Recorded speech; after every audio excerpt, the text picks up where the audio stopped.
दोस्तों आज के इस वीडियो के अंदर हम लोग यहाँ पर फोनबॉक्स रिटेल लिमिटेड के आईपीओ के बारे में बात करने वाले हैं। दोस्तों हम लोग यहाँ पर डिटेल में एनालिसिस करने वाले इस कंपनी का। मैं आप लोगों को कंपनी के फाइनेंशियल फंडामेंटल भी समझाऊंगा। साथ ही साथ दोस्तों इस वीडियो के अंदर एंड में मेरा पर्सनल ओपिनियन भी दूंगा कि क्या आपको ये आईपीओ अप्लाई करना चाहिए या तो फिर आपको ये आईपीओ यहाँ पर अवॉइड करना चाहिए।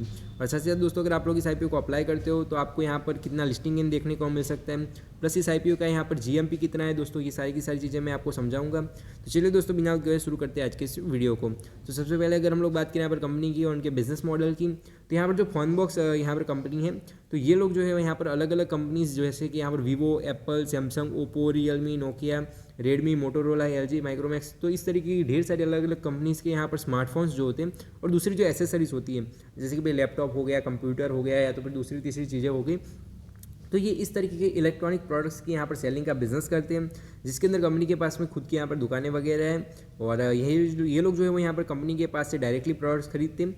और जो कंपनी है ये यहाँ पर दूसरी मेनली मतलब कि इन लोगों के दो ब्रांड नेम हैं, जैसे कि यहाँ पर फोनबुक हो गया और फोनबॉक्स हो गया। तो इन दो ब्रांड नेम के बीच में ये कंपनी यहाँ पर काम करती है। और दोस्तों अगर मैं बात करूँ यहाँ पर आईपीओ के इंपॉर्टेंट डेट्स और डिटेल की, तो आईपीओ यहाँ पर आप लोग देख सकते हो भाई 25 तारीख के दिन आज ओपन हुआ है, वहीं 30 तारीख के दिन ये आईपीओ यहाँ पर क्लोज हो जाएगा। अगर मैं बात करूँ प्राइस बैंड की, तो यहाँ पर 66 रुपीज़ से लेकर यहाँ पर 70 रुपीज़ पर शेयर का यहाँ पर प्राइस बैंड रहेगा। वहीं दोस्तों रिटेल कैटेगरी के अंदर जनरली हमें कट ऑफ प्राइस सिलेक्ट करने का रहता है, वहीं एचएनआई कैटेगरी के अंदर हमारे लिए जो टॉप वाला प्राइस है वहीं सिलेक्ट करने का यहाँ पर रहेगा। वहीं दोस्तों अगर मैं बात करूँ लॉट साइज़ की, तो 2000 शेयर्स का यहाँ पर एक लॉट रहेगा। वहीं अगर मैं बात करूँ टोटल इशू की, तो 20 करोड़ का यहाँ पर टोटल इशू है। और अच्छी बात ये है कि भी जितना का जितना इशू है वो सारा का सारा यहाँ पर फ्रेश इशू है, तो ये काफ़ी ज़्यादा अच्छी चीज़ यहाँ पर हो जाती है। वहीं दोस्तों अगर मैं बात करूँ कैटेगरी वाइज लॉट साइज की और इन्वेस्टमेंट अमाउंट की, तो रिटेल कैटेगरी के अंदर आप लोग सिर्फ और सिर्फ एक लॉट के लिए ही अप्लाई कर सकते हो, जहाँ पर जो आपकी इन्वेस्टमेंट है वो यहाँ पर 1,40,000 रुपीज़ की हो जाएगी। वहीं एचएनआई कैटेगरी के अंदर आपको मिनिमम 2 लॉट के लिए अप्लाई करना पड़ेगा, जहाँ पर जो आपकी इन्वेस्टमेंट है वो यहाँ पर 2,80,000 रुपीज़ की हो जाएगी। तो दोस्तों अब हम लोग बात कर लेते हैं यहाँ पर प्रमोटर होल्डिंग के ट्रेंड की भी। तो इस आईपीओ से पहले कंपनी के प्रमोटर के पास में 100% स्टेक था, जो कि इस आईपीओ के बाद में घटकर यहाँ पर 71.64% हो जाएगा।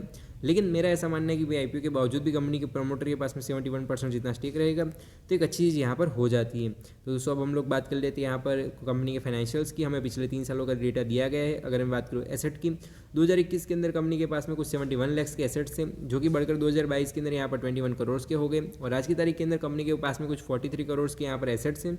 तो एक अच्छी चीज़ हमें देखने को मिल रही है कि भाई एसेट के अंदर ग्रोथ भी अच्छी है, प्लस कंपनी के पास में अच्छे खासे एसेट्स यहाँ पर है। वहीं दोस्तों अगर मैं बात करूँ रेवेन्यू की, तो ईयर ऑन ईयर रेवेन्यू के अंदर भी काफ़ी अच्छी ग्रोथ है। वहीं दोस्तों अगर हम लोग बात करें यहाँ पर प्रॉफिट आफ्टर टैक्स की, 2021 के अंदर कंपनी लॉस मेकिंग थी, कंपनी ने 2,36,000 का लॉस बुक करा।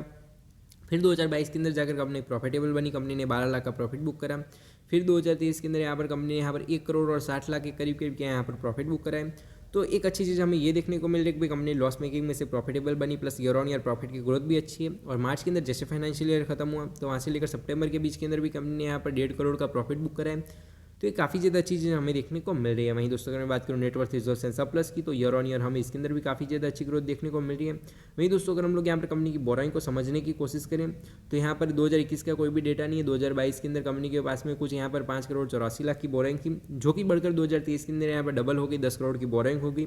लेकिन फिर वो कम होकर आज की तारीख के अंदर कंपनी के ऊपर कुछ 5 करोड़ की बोराइंग है, ऐसा इस वेबसाइट के अंदर दिखाया जा रहा है। लेकिन दोस्तों यहाँ पर जो कंपनी का डेट टू इक्विटी रेशियो हमें थोड़ा सा हाई देखने को मिल रहा है।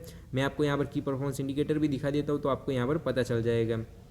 आप लोग यहाँ पर देख सकते हो इन लोगों का जो डेट टू इक्विटी रेशियो है वो हमें यहाँ पर 5 का देखने को मिल रहा है। तो ये काफ़ी ज़्यादा हाई होता है। लेकिन अब ये कन्फ्यूजन है कि भाई कंपनी के ऊपर एक्चुअल में कितना डेट है और वेबसाइट के ऊपर क्या दिखा रहे हैं। तो हम लोग यहाँ पर बात कर लेते हैं आरओई की। 118% का कंपनी का आरओई है। वहीं कंपनी का जो आरओसी यानी कि रिटर्न ऑन कैपिटल एम्प्लॉयड है वो हमें यहाँ पर 34.55% का देखने को मिल रहा है। तो ये दोनों ही जो आंकड़े हैं वो काफ़ी ज़्यादा अच्छे हैं। प्लस आरओसी मुझे पर्सनली काफ़ी ज़्यादा अच्छा लगा कि भाई ये लोग जो पैसा अपने धंधे के अंदर लगा रहे हैं उसके ऊपर काफ़ी ज़्यादा अच्छे रिटर्न्स लाकर दे रहे हैं। वही जो कंपनी का रिटर्न ऑन नेटवर्थ है वो यहाँ पर 76% का देखने को मिल रहा है। तो ये भी काफ़ी ज़्यादा अच्छा हो जाता है। लेकिन दोस्तों यहाँ पर जो डेट टू इक्विटी रेशियो है उसका कन्फ्यूजन मैं आपको एक बार फिर से क्लियर कर देता हूँ कि भाई वो जो कुछ भी हो, लेकिन हमें यहाँ पर कंपनी के ब्रांड नेम के बेसिस पर इन्वेस्टमेंट करना है, हमें यहाँ पर कंपनी के फाइनेंशियल्स के बेसिस पर इन्वेस्टमेंट करना है। और इन लोगों का परफॉर्मेंस अच्छा है, वैल्यूएशन अच्छी है, तो हमें यहाँ पर उस बेसिस के ऊपर आगे का डिसीजन यहाँ पर लेना पड़ेगा। इन लोगों जो पीयर आईपीओ का यहाँ पर अगर मैं आंकड़ों की बात करूँ, तो इन लोगों का अर्निंग पर शेयर कुछ 2 रुपीज़ का था, तो वो भी अच्छा हो जाता है। प्लस इन लोगों का जो यहाँ पर पी रेशियो कुछ यहाँ पर 32 का बन रहा है, तो ये भी काफ़ी ज़्यादा अच्छा हो जाता है, क्योंकि सेक्टर का जो एवरेज पी रेशियो अगर हम लोग 50 का भी पकड़ कर चल रहे हैं तो सेक्टर के कंपैरेटिवली कंपनी यहाँ पर अंडर वैल्यूड हमें देखने को मिल रही है। वहीं दोस्तों अगर हम लोग बात करें यहाँ पर ऑब्जेक्ट्स ऑफ द इशू की कि भाई साहब ये लोग यहाँ पर आईपीओ लेकर क्यों आए हैं, तो इन लोगों ने to meet working capital requirement को अपना रीज़न बताया है कि भाई धंधा चलाने के लिए पैसा चाहिए, साथ ही जनरल कॉर्पोरेट पर्पजेज को अपना रीज़न बताया है, और to meet public issue expenses को भी अपना रीज़न यहाँ पर बताया है। तो आईपीओ के पीछे का जो रीज़न है वो भी हमें फेयर देखने को मिल रहा है। वहीं दोस्तों आज यहाँ पर मैं जब वीडियो बना रहा हूँ तभी आईपीओ को ओपन हुए पहला दिन हुआ है और कुछ दोपहर का टाइम है, और मैं आप लोगों को सब्सक्रिप्शन स्टेटस भी समझा देता हूँ।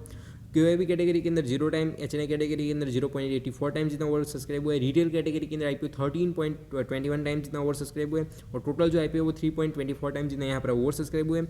तो सब्सक्रिप्शन काफ़ी ज़्यादा अच्छा है, प्लस पहला दिन अभी भी क्लोज होने में काफ़ी ज़्यादा टाइम बाकी है, तो नो डाउट सब्सक्रिप्शन अच्छा है। और अगर डे बाय डे इसके अंदर अच्छा खासा सब्सक्रिप्शन आता है तो आप लोग इस आईपीओ को अप्लाई करने के बारे में भी यहाँ पर सोच सकते हो। तो दोस्तों मैंने यहाँ पर सब्सक्रिप्शन की बात कर ली, अब मैं आपको यहाँ पर ग्रे मार्केट प्रीमियम भी समझा देता हूँ, जिससे कि भाई लिस्टिंग इनसे रिलेटेड आपके जितने भी डाउट है वो यहाँ पर सारे के सारे क्लियर हो जाए। यहाँ पर आप लोग देख सकते हो कि आज के दिन यहाँ पर कुछ ग्रे मार्केट प्रीमियम जो है वो कुछ यहाँ पर 120 रुपीज़ का चल रहा है, और यहाँ पर कुछ 171% की लिस्टिंग इनकी एक्सपेक्टेशन बन रही है। और आईपीओ जब ओपन नहीं हुआ था उसके आगे के सारे दिनों के अंदर कुछ 50 रुपीज़ का जीएमपी चल रहा था, और कुछ 71% की लिस्टिंग इनकी यहाँ पर एक्सपेक्टेशन बन रही थी।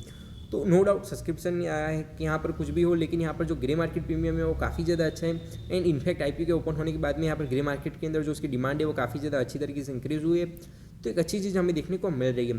तो दोस्तों नो डाउट आप इस आईपीओ को लेकर लिस्टिंग इनके बारे में भी सोच सकते हो। वहीं दोस्तों अगर मैं बात करूँ मेरे लॉन्ग टर्म के विजन की, तो मुझे ऐसा लग रहा है कि बिजनेस अच्छा है, कंपनी परफॉर्म भी अच्छे से कर रही है, प्लस इन लोगों के यहाँ पर मैनेजमेंट भी अच्छा है, तो लॉन्ग टर्म का भी आप लोग यहाँ पर विजन रख सकते हो। लेकिन लॉन्ग टर्म के बारे में अगर आप लोग सोच रहे हो तो आपको थोड़ी बहुत रिसर्च यहाँ पर करनी पड़ेगी।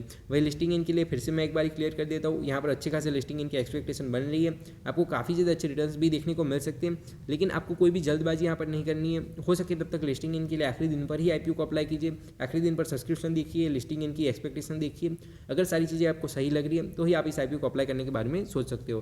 तो बस दोस्तों यही कुछ बातें थी जो मुझे इस वीडियो के अंदर रखनी थी। आई होप कि आपके सारे के सारे डाउट्स क्लियर हो गए होंगे। मैं मिलता हूं आपको ऐसे वीडियोज़ के साथ, तब तक के लिए बाय बाय, जय हिंद, वंदे मातरम।